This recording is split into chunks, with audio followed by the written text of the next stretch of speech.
আসসালামু আলাইকুম। আজকে আমি আপনাদেরকে দেখাবো কিভাবে টবে গাছ রোপণ করতে হয়। টবে গাছ রোপণ করার জন্য যে কয়েকটি উপাদান দরকার, আর তা হলো এরকম একটি সুন্দর গাছ। টবে লাগানোর জন্য ছোট গাছই পারফেক্ট। এরকম একটি টব, অবশ্যই টবের মাঝখানে এরকম ফুটা থাকা লাগবে। 3 থেকে 4টি এরকম ফুটা করে নেবেন, যাতে এখান দিয়ে পানি নিষ্কাশন ভালোভাবে হয়।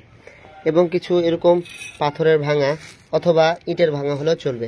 আর লাগবে হলো এরকম মোটা বালি, আর নরমালি মাটি যেরকম ভাবে প্রস্তুত করতে হয় সেভাবে করবেন। এই কয়েকটি উপাদান হলেই আপনি টবে গাছ রোপণ করতে পারবেন। তো কিভাবে রোপণ করতে হয় চলুন দেখে আসি। আমাদের যে টবের ফাঁকাটা দেখালাম, এই ফাঁকায় এখন এই যে পাথর কুচিগুলো বা ইটের ভাঙা অংশগুলো দিয়ে এই ফোঁটাগুলো আমি এখন বন্ধ করে দিলাম। এখন এটা বন্ধ করে দিলাম। এখন এগুলোর উপরে একটা এরকম বালি দিয়ে একটা আস্তরণ তৈরি করে দেব।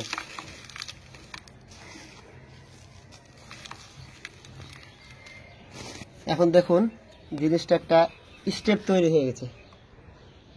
কাছে নিয়ে গেলে আপনারা দেখতে পাবেন। এই যে দেখুন, এখন এর উপরে মাটি দিলে পরবর্তীতে যদি এক্সট্রা কোনো বৃষ্টির পানি হয়, তাহলে ওই ফুটা দিয়ে ফিল্টার হয়ে পানিটা নিচ দিয়ে বের হয়ে চলে যাবে।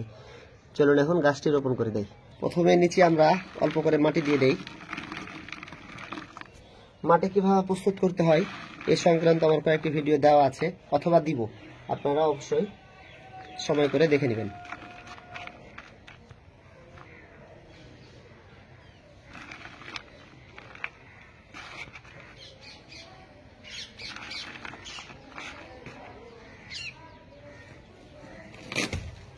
এখন আমরা এই গাছটিকে রোপণ করব। গাছ কখনোই এখান থেকে তোলার চেষ্টা করবেন না, এটাকে ছিঁড়ে নেবেন।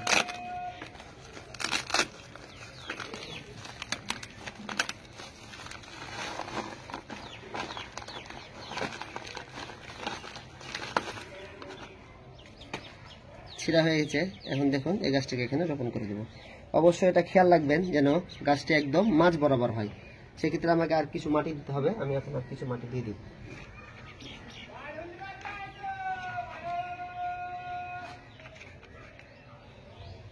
এখন এটাকে আমি একদম ঠিক মাঝ বরাবর দিয়ে দেব। অবশ্যই এটা খেয়াল রাখবেন যেন একদম মাঝ বরাবর, এই জিনিসটা একদম মাঝ বরাবর হয়, তাহলে আপনার গাছটা দেখতে সুন্দর লাগবে।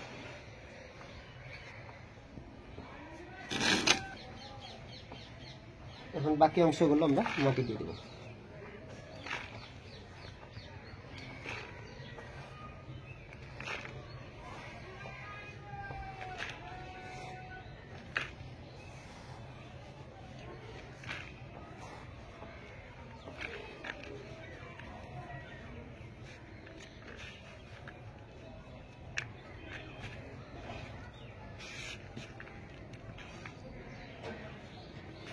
আমাদের গাছ লাগানো কমপ্লিট। এখন এখানে ছত্রাকনাশক পানিতে মিশিয়ে এটা আমি গাছের গোড়ায় এখন দিয়ে দেব।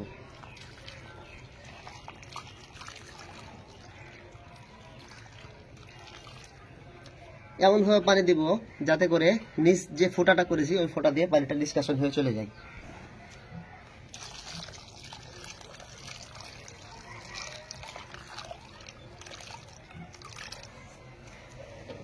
আলহামদুলিল্লাহ, এখন আমার গাছ রোপণ করা শেষ।